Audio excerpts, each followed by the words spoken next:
Beneath the twisted, sheltering arms of a gnarled oak, a woman named Skyla found a moment's refuge.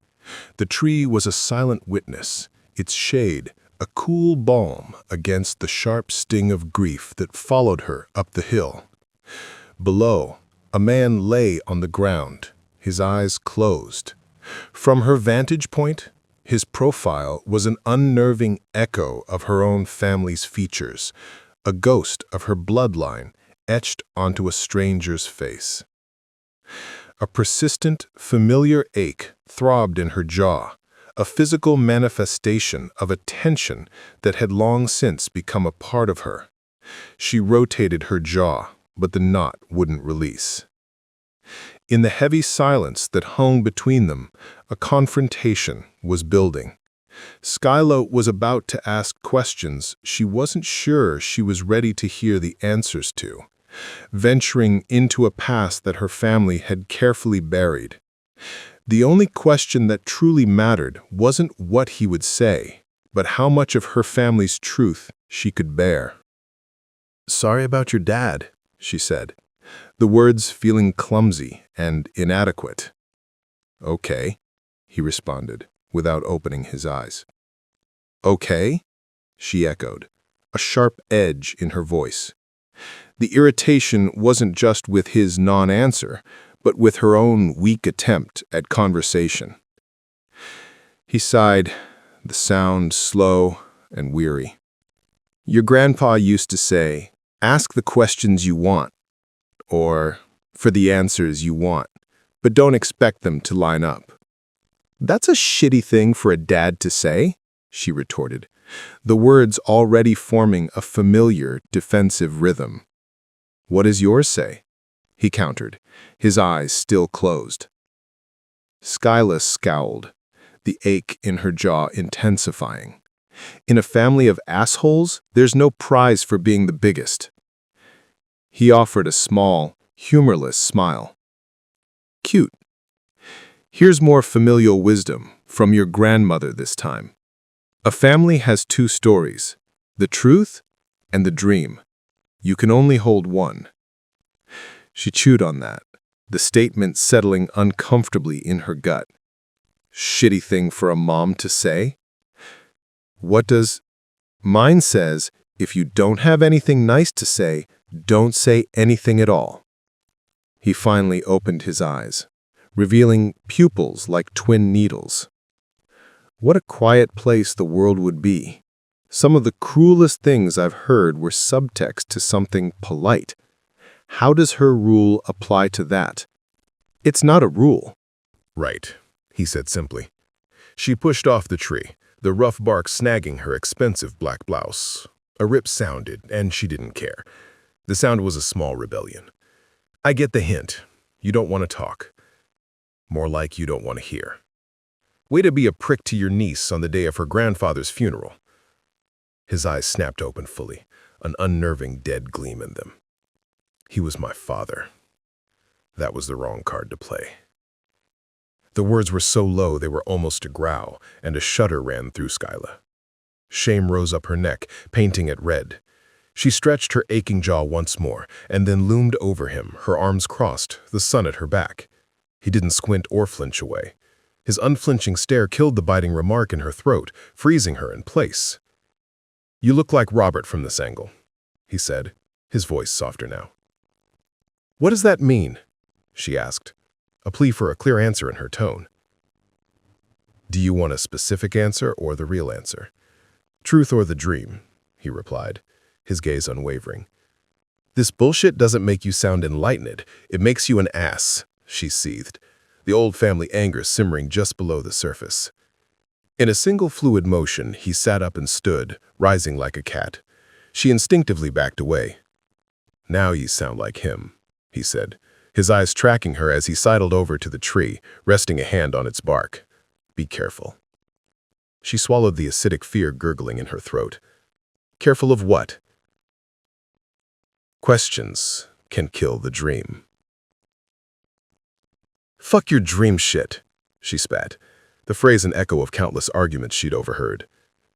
He smiled then, and it was warm and genuine, so unlike the tight, polite smiles she knew. She couldn't help but smile back. "Now you sound like me." "Your dad hates you, you know," she said, needing to puncture the moment of connection. "Probably," he conceded. It didn't bother him, and Skylar realized with a pang that she had wanted it to. "Your grandpa hated us both." That stung, and she didn't know why.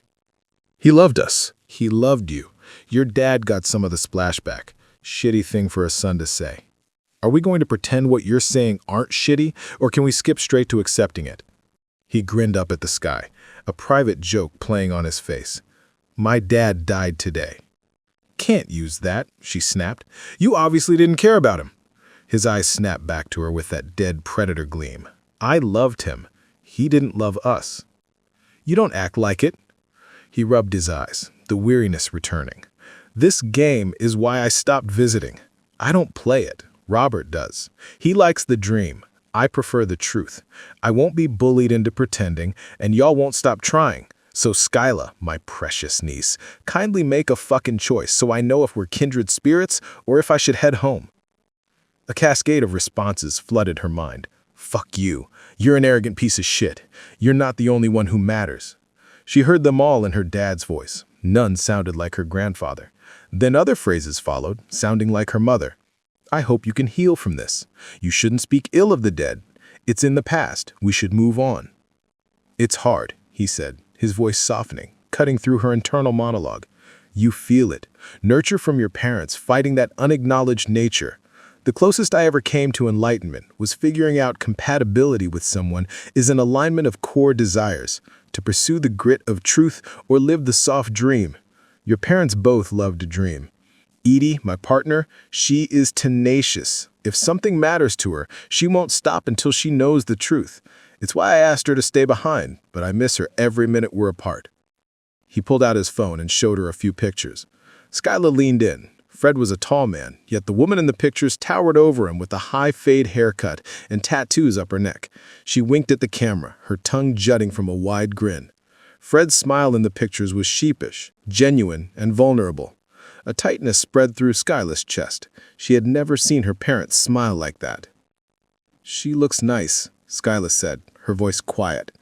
"She's rough at the edges," he said, that vulnerable smile cutting his face as he stared at the picture. "I love everything about her, including the reality that if I brought her here, she'd have gotten into it with your parents.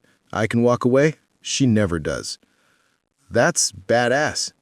"She is, through and through." He put his phone away, his face hardening back into a stone mask. "I left the funeral early, walked 5 miles to get here. Never have before. Your dad wouldn't know, which means neither did you. So you followed me, waited long enough so I'd think you came." Skyla was sweating, and it wasn't from the heat. Every excuse that came to mind felt childish. Her mind scrambled, reaching for anything and catching nothing, leaving her mouth hanging open. "I came here for the funeral, not to make you feel shitty," he continued. "I'm ready to go home, but if you followed me for something, you have right now to ask. I'm not going to spar with you anymore. Did that enough when he was my brother." "He still is," Skyla argued. "No, he chose not to be, just as he chose to be your dad." "They're not mutually exclusive," she insisted. "They didn't have to be. He chose this." Skyla uncrossed her arms and stomped her foot, letting out a bestial growl that made her jaw click. However childish it looked, the release of frustration felt good. "Fuck off with this choices bullshit. It's a two-way street." "That's right," he snapped, his anger transforming his face. The muscles twisted and shadows deepened, a trick of the light, she told herself as he growled. "Ask or leave." She chewed her lip, waiting. Partly to punish him. He wouldn't leave. He'd feel guilty, ashamed. People put up with all kinds of shit because... Bye, Skyla. He turned and marched down the hill.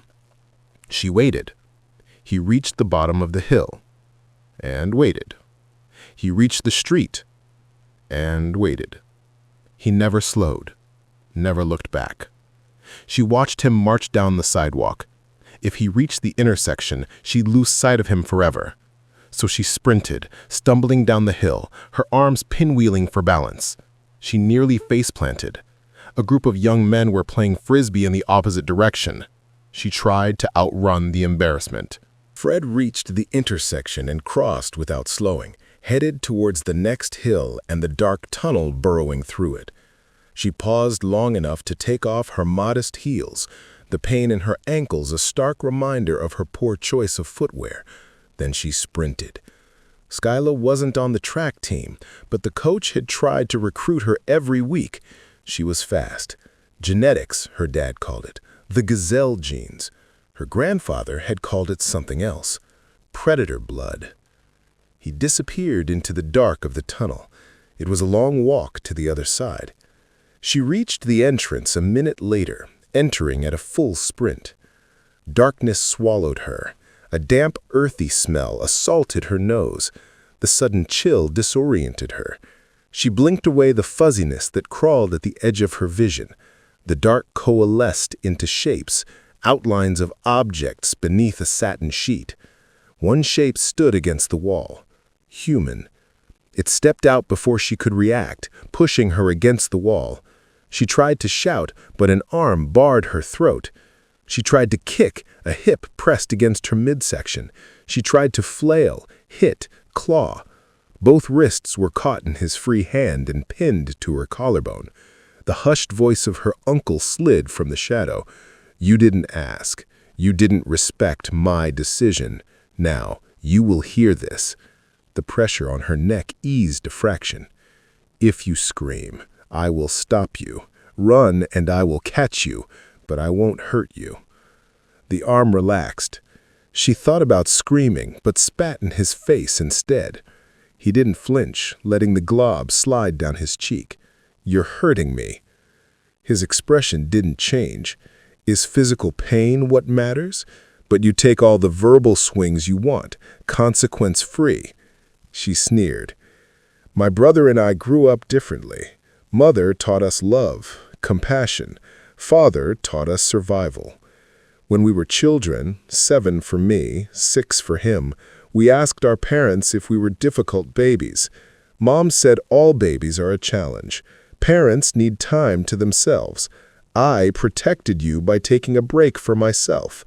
Dad, though, never wanted kids, but never shirked my duties either. Kept you fed and clean when your ma needed a break. But you'd get on my nerves. Need to let the dark out sometimes. I'd never hurt you, but I'd put your faces in my mouth. Think about biting. Never would, but needed to let that side breathe. That's how I kept you safe." The silence between them stretched, thick with unspoken horror. Something scurried in the dark of the tunnel. It smelled like a rat. Skyla said the only thing that came to mind. "What the fuck?" Fred took a step back. He repeated that a few times, over the years. When we'd bring it up, Robert would say it like a joke. "Can you believe I thought you said this?" I said it for clarification. "Why did you say this?" He had the same answer. Fred's voice lowered, rolling through the tunnel. "'Cause it's true?" "Why?" She tried to swallow, but her jaw hurt. Fear swelled in her chest. Why would he do that? Fred's uncle took another step back. "Our family didn't run from the old country because we were persecuted or afraid. We came here because it would be easier hunting. Your great-great-grandfather had an appetite. In a place where different stories and foreign legends blended together, it was easy to hide in the open. But when bodies show up with bloody ruin for faces, they start by blaming the outsiders. He was too new, caught blame early. Mob justice left him beaten and hung in the deep woods before they had any evidence. His family fled, changed their names to escape any stigma. His wife taught their son to hide who he was, suppress his cravings. He did. For a while. Had his own family, a life, a career. The urges grew, became harder to ignore. Attacked his family. My grandfather had to put down his own father." Fred's laugh was more a scoff. "In his turn, he taught our dad to accept the urges were there. Taste the water, he'd say, but don't drink deep. Bullshit! Skyla's voice echoed in the tunnel, sounding more sarcastic and mocking the deeper it traveled. He shrugged. They had pets, practiced with them. When things got really bad, they'd go camping. Never brought food, came back days later, well fed. She wanted to shake her head, scream, deny. But her jaw hurt from clenching and grinding her teeth, a habit from her dad, genetic. It would be easy to dismiss this as the ravings of an unwell family member, go back to her life, pretend everything was normal. But that was the thing. It had always felt like they were just pretending things were normal. When she didn't speak, he kept going. When the old man died, our dad decided the truth would come out on its own, and he'd lean into it. Not saying it was the best decision, but it wasn't the worst. If you haven't figured this out, the best lesson I can pass to you is this. You can only do the best you can, but people will choose how they want to react. You can't control that. There is no perfect approach, no magic combination of words. Countless ways to tell the truth, and many more ways to ignore it. But once it's out, however it came out, people will make their choice. Don't blame yourself too much if someone takes it bad. He stepped a little closer. In the dark, he smelled like leather and sweat. His hands gripped her shoulders. She stiffened. He hugged her. It was tentative, awkward, earnest. It shattered her heart. She wept softly into his shoulder. "I don't want to be a face-eating monster." He laughed, relaxed. It was hard not to laugh with him, and she didn't try to resist it. "We aren't. The urges don't make us who we are. How we handle them does.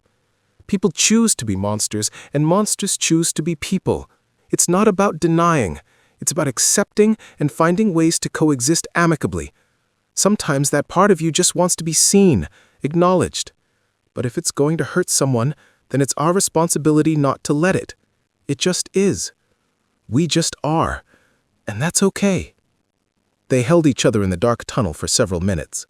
The slap of approaching footsteps pulled them apart. A stranger grunted in surprise, only noticing the two of them standing there when they drew even. The person gasped and sprinted into the dark, the stink of their fear filling the space like acid. Fred watched them disappear around a bend. "It gets easier, but only if you work at it. You can't work at it if you don't know it's there." He shrugged. "I visited often when you were young. I tried to talk to you about it. Both your parents banned me from visiting after that.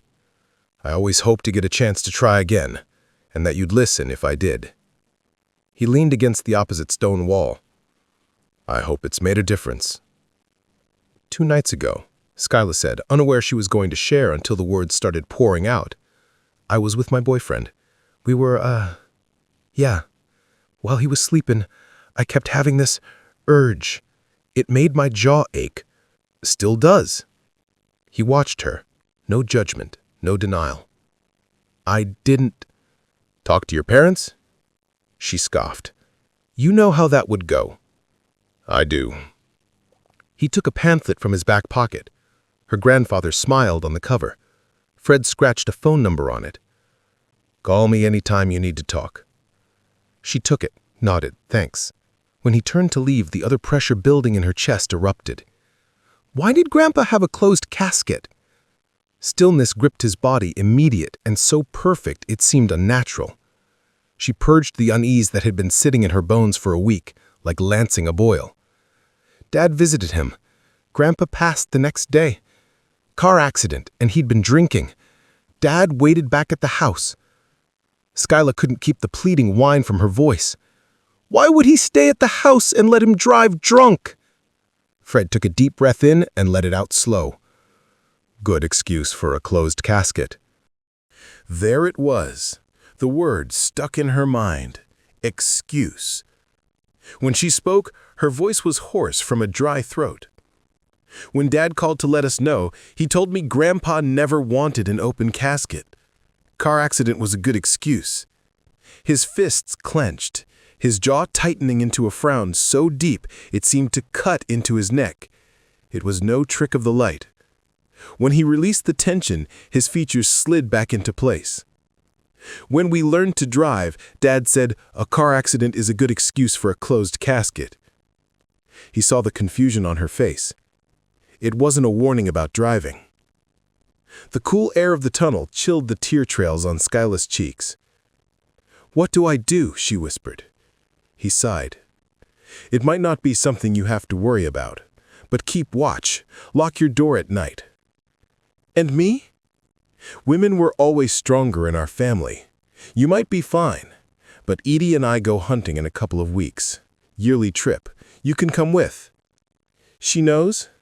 His smile was warm. "She knows everything. I wasn't going to hide who I was. Truth instead of a dream." He squeezed her shoulder. "Do it right, and the truth can be the dream. It doesn't work the other way, no matter how much we want it." She hugged him, an unplanned gesture that felt safer in the darkness where no one could see. "I regret that we don't see each other more. There's always time to change that." When she stepped back, Skyla wiped her cheeks dry. "I can't wait to meet Edie. She's gonna love you." They exited the tunnel and went their separate ways. She returned to the funeral home to find her parents furious that she'd run off. As they began their lecture, Skyla let their words wash over her, already thinking up excuses to get away in a couple of weeks. The urge in her jaw hadn't faded, but now a new feeling pulsed through her, something sharp, primal, and hungry. It felt less like a curse and more like a call to a world she was just beginning to understand. It was the truth, and it tasted delicious.